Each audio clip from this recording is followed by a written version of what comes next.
Morning.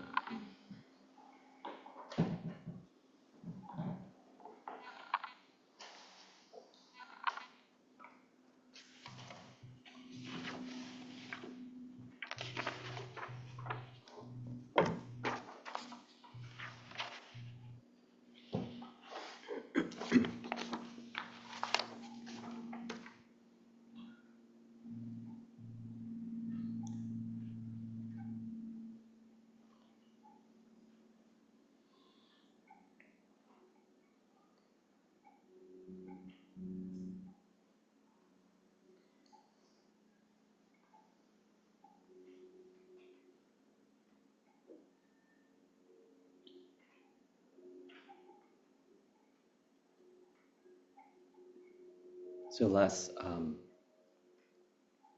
last weekend on Sunday, Kashin and we went on a hike, and it wasn't really planned, but we ended up driving out to Point Reyes and then hiking to Tamales Point, to the point, and there's you take a drive out to the trailhead, and then the trail kind of walks on a ridge, and there was a lot of wildflowers, so they're in bloom, and quite like the flowers up here on the altar, and I could not help but be consumed by the flowers, and I felt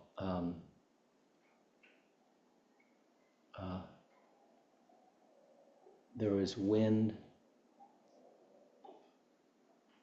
there was the sun, it was the weather out there was quite, it was just so there was like, it wasn't too hot or it wasn't too cold. And walked on the trail, the flowers got so high that you had to find your way through the trail. But if you look down, you can see the trail in front of you, but if you look afar, you're lost amongst actually these flowers. But it was quite wonderful because I was captured by the brilliance of them. So something was of course there's the sky. The sky was very blue. You could see the vastness too then of the ocean and the spaciousness. But as we walked, then I started to think, it's kind of a long walk. So it's kind of interesting how the mind can turn so quick. And so my brilliance of the flowers was probably just like a second out of the whole trip. But this the brilliance that we see in all things, it's right in front of us all the time, and then it turns into something else. So the brilliance, or that shining, or that moment in time, or the moment of everything, it's very clear, and it's spacious, and also it covers all things, and then it turns into separation, and it could turn into hell. So it ended up being close to 10 miles, and I think we walked it in record time too.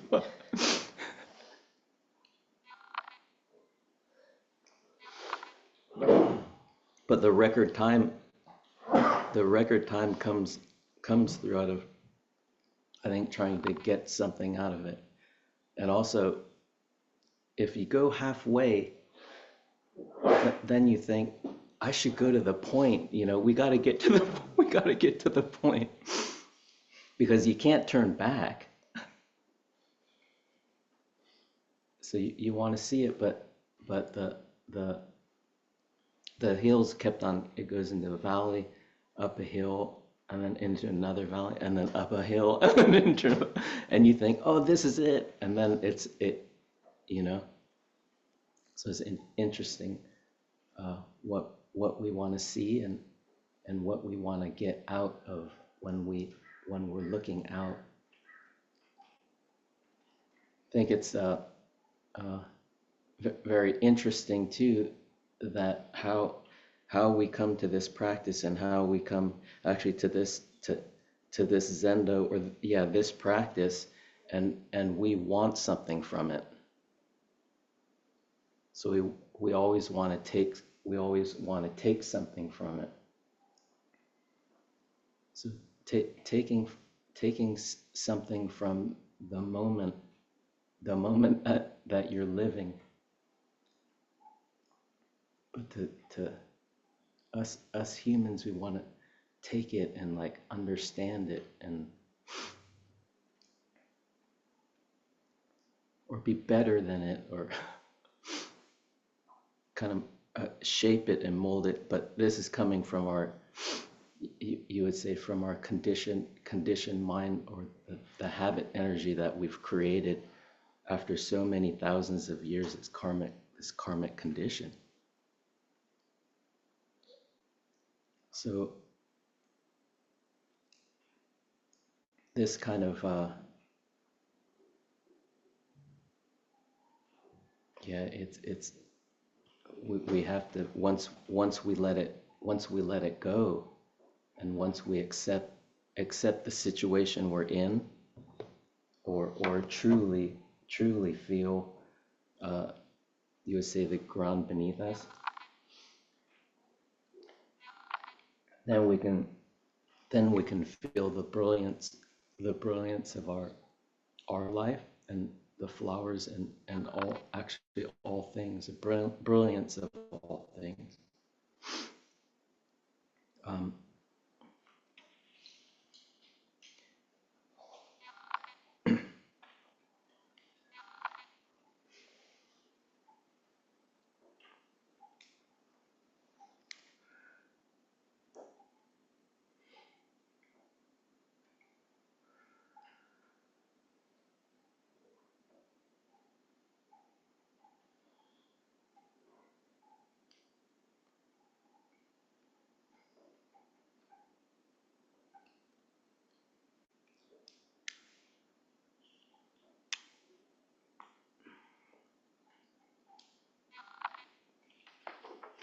So this is a small reading.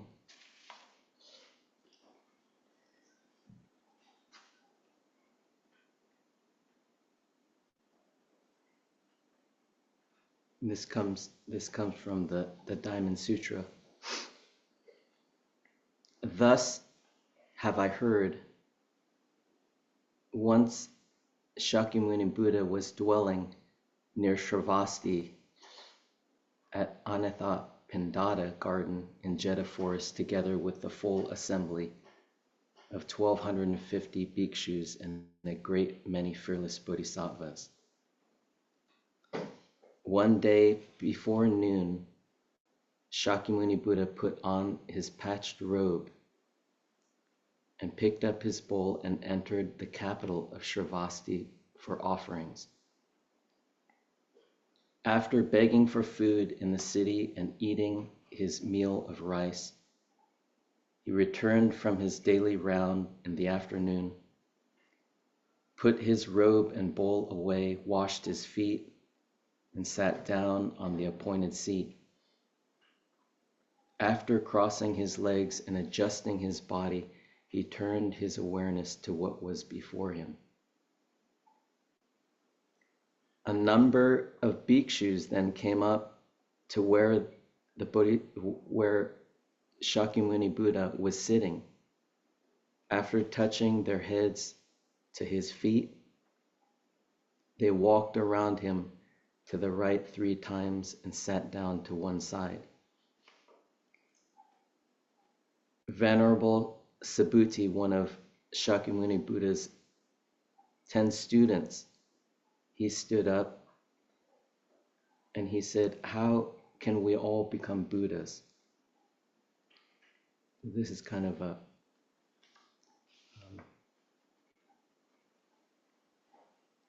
so it's kind of an interesting,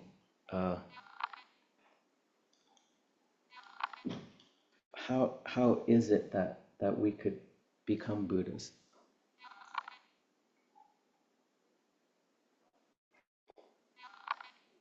This you could say,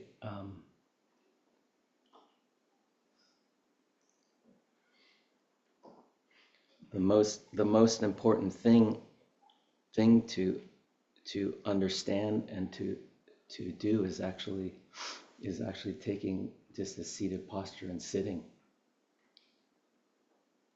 When I was out in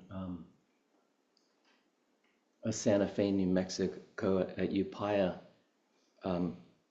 there was an elder, and he told me, if you want to learn anything or everything actually about the universe, you sit on a rock. And so that's what we did. But I sat on a rock for very short, maybe just like for 4 days. And this the importance of learning to take your seat or the posture is actually the importance of actually you would say cultivating a stable ground that you sit on or you stand on. So it's reconditioning of this mind that is looking out. This mind that looks forward or looks to the end of the trail, or looks and only sees maybe the pain in the feet, or all these thoughts come up, but then it helps kind of nurture the seed of this brilliance that you can see in all things. And this brilliance then is actually your original nature, or it's the brilliance of actually witnessing the awakened mind in everything that you do. So the cultivation of this comes from actually feeling your spaciousness when you sit, and letting go of your thoughts. They say that, I mean, I read just hundreds of books, and they say you have to let go. We can't expect anything in return. And when there's nothing in return, then you can see actually life as it is, or the brilliance of getting my glasses stuck in my sleeve. You could see the brilliance actually when the mind changes, you could see brilliance in all the scenery.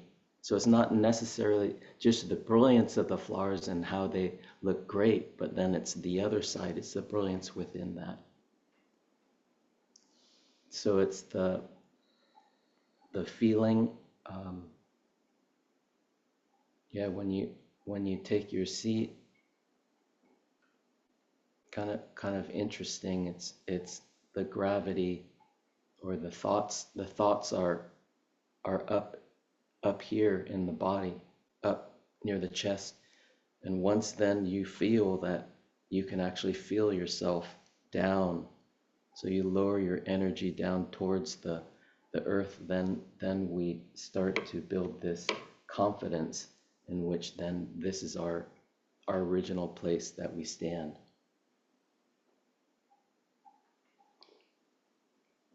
So this conditioning, it could be in all the things that you do. Yesterday, we sold the Sonoma Mountain Zen Center's business car.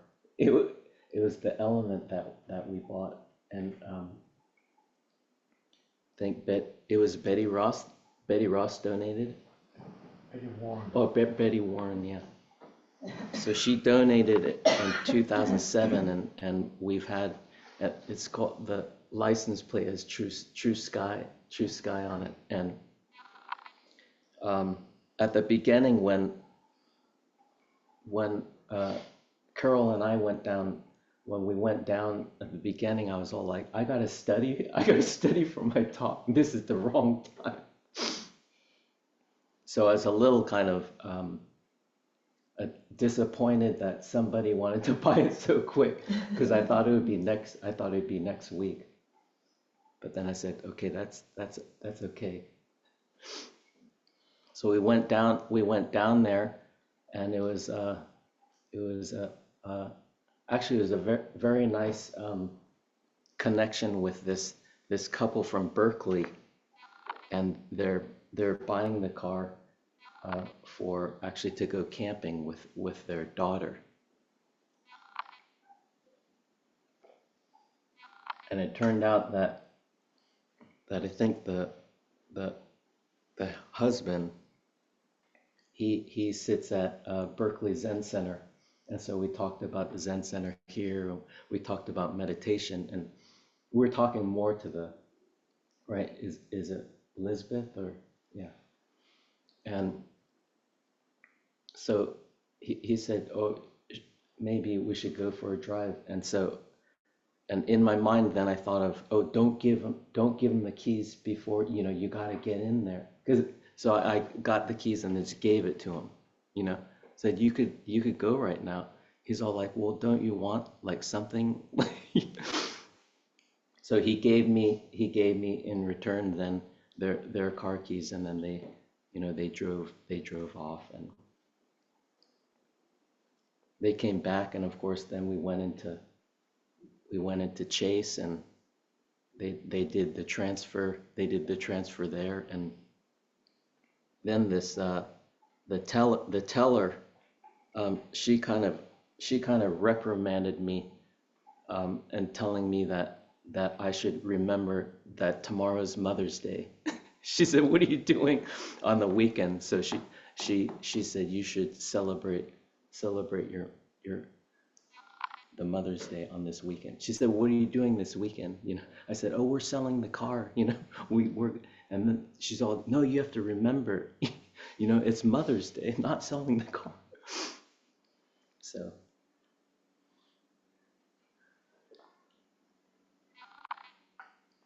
But it's kind of interesting that to sit in this posture, it takes a lot of courage and also vulnerability to let go, and to see all these thoughts, and to see your disappointments or your joys and your triumphs, when there's actually, you're not doing anything, but you fabricate it all on the spot. Your triumphs and like how great you are, like, oh, the bad things you did, like all that just right there. And then you open your eyes and you realize really nothing's going on, and it's all fabrication.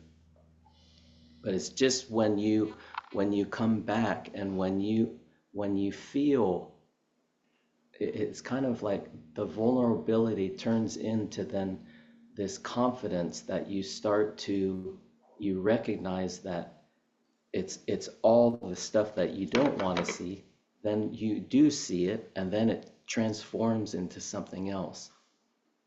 So it starts to transform and work into a wisdom.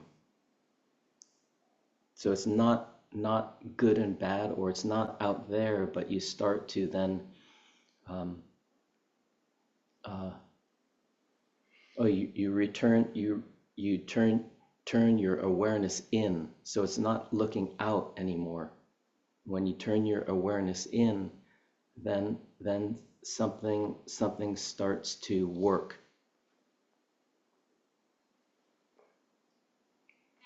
And it could be just for a split second it works.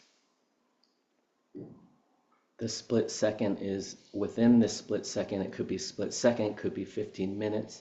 So it turns into something that's timeless, that then there's a spaciousness in which that you feel that then this vulnerability turns into a groundedness, which then turns into this confidence that you start to manifest, and you start to nurture it or foster it. It's really important. And then as you foster it, then you see then brilliance, and you can work with all these things in actually the inanimate and the animate objects right in front of you. Instead of being automatic, then we can feel, and we can feel ourselves, is feeling ourselves basically. It's opening up to ourselves, in which you open up then to all things around you.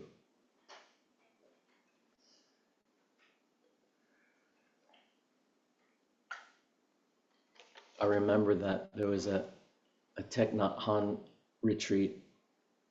I always remember this, and they, we're hosting a retreat. They come in here, and then we ring the umpan. The umpan is the sound for lunch. We ring the umpan, and then we'd see them exit the zendo, but all of us would look at them walk.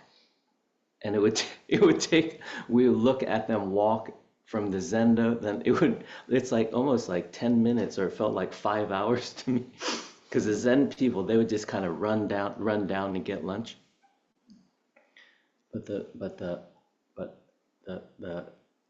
group, they would walk very mindfully, maybe too mindful, too mindful, where it's the mind is too full. So, but there's a balance then there, because that means there's a training to be mindful,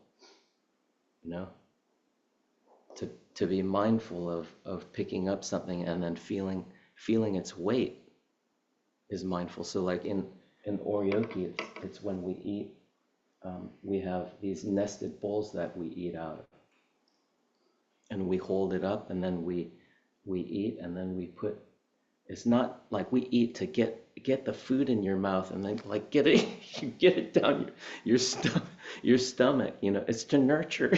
It's to nurture. But we feel the whole eating is actually it's the whole time before you eat is the nurturing. It's the timeless time before that you eat is the eating. Or it's actually the eating during when you eat, and also after you eat, and until you die, that's when you're eating. It's the whole thing.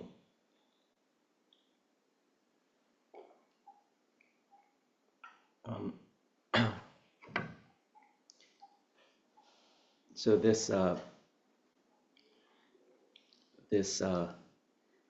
going back to the Diamond Sutra, I was just looking at the long time ago when I was at Upaya, they gave me a little book, and it just said Vajracharika on it, and Vajracharika Prajna Paramita Heart Sutra, or the sutra. So it's that the Vajra is the diamond. It's the cutter, diamond cutter.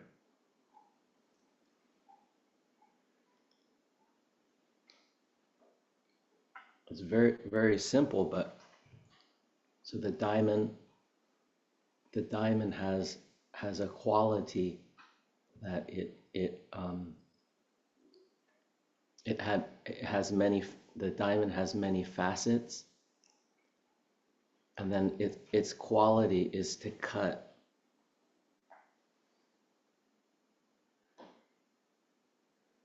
So when we sit, the seated posture is to cut. So it's a recognizing, and it's a cutting away, or it could be cutting into one, cutting away or cutting into one, but it's cutting through all things. And then also it has the ability also the brilliance like the sun, or the brilliance like the flowers, the moment of the flowers. And its brilliance, and also the diamond is indestructible, something that's indestructible.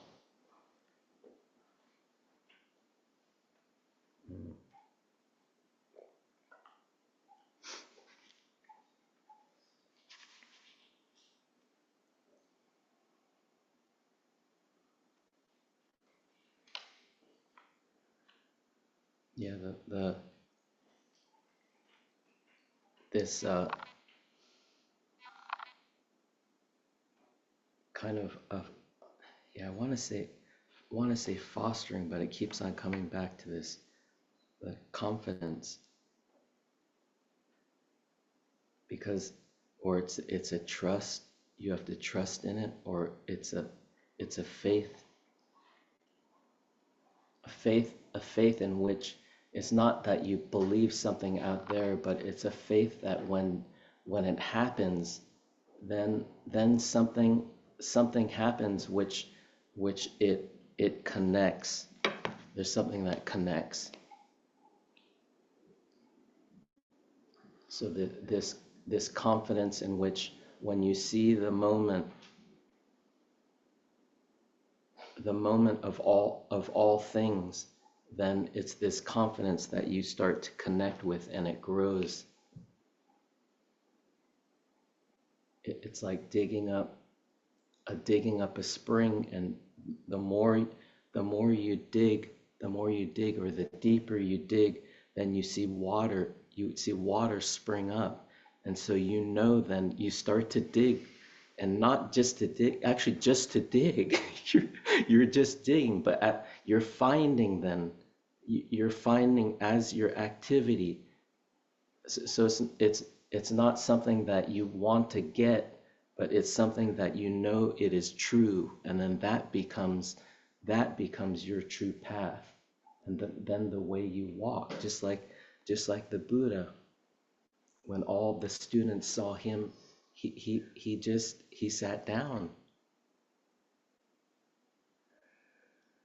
So it's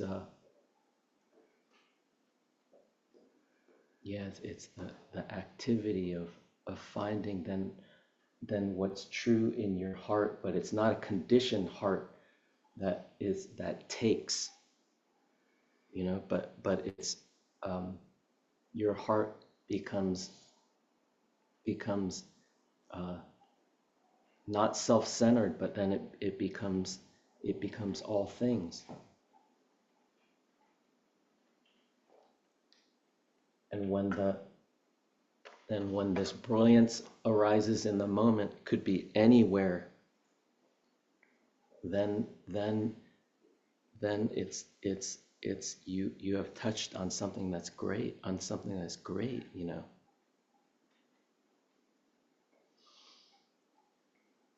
Yeah, vulnerability.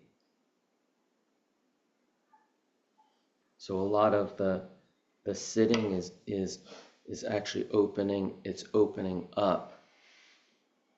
That's why also we sit up, because when the head is down, or even you could try it standing.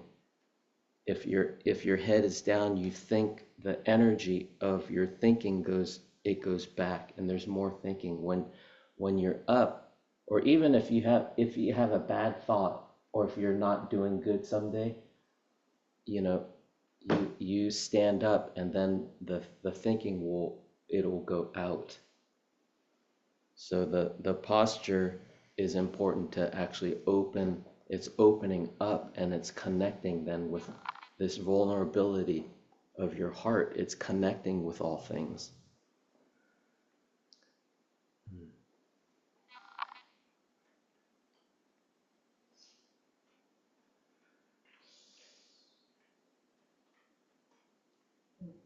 Do you think you could say some more about the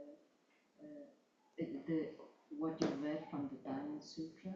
Oh, It was quite moving. yeah. And then it's asked, how do you become a Buddha? Oh, yeah. Yeah. Could you say something about that? I just did.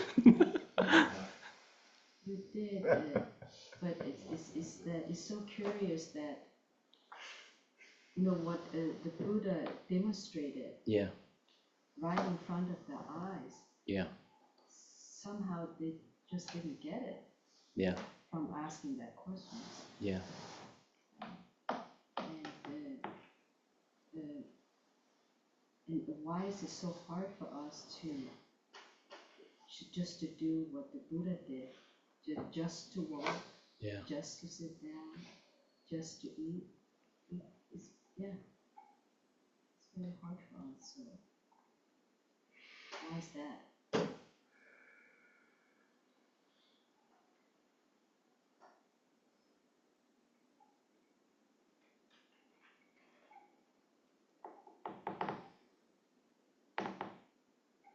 Well, we have so many things, you would say, layered on the conditioned self, that we can't see it, but the more you would say we have these the more we connect to this brilliance, then we start to walk the same way as the Buddha, and then we realize then it becomes close and closer. So it's very gradual because it's something that you foster and then nurture. So it's a direction, but the direction also is it at the same time, but then it's a way then you walk. So actually your conduct, actually, when you start to sit and become very intimate with this part of yourself, you cannot help but then, this is the conduct I was talking about. It's lifting things and feeling its weight. It could be standing, how you stand. So it's actually, it is the mind-to-mind transmission of the Buddha. We are the Buddha. At the same time, we're walking the Buddha's footsteps, and then we do the conduct, or we are Buddha's body. So it's not becoming a Buddha. We are, but it is becoming, but has not yet arrived. But you could say it has arrived, but then with this individual conditioned body, then we are working it, and this working then is all actually then Buddha's life.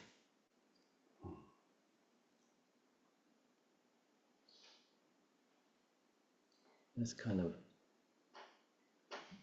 Also, he was kind of demonstrating the precepts also. Oh yeah, I mean of course it's I didn't have time to read 500 pages last night, but that's the answer then that he gave the students, is basically he expounded the Diamond Sutra.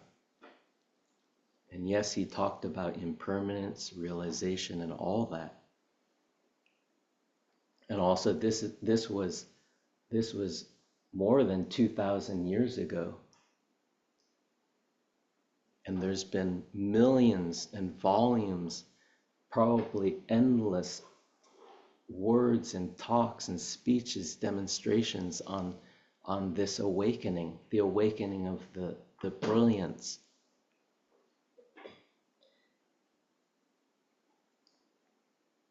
So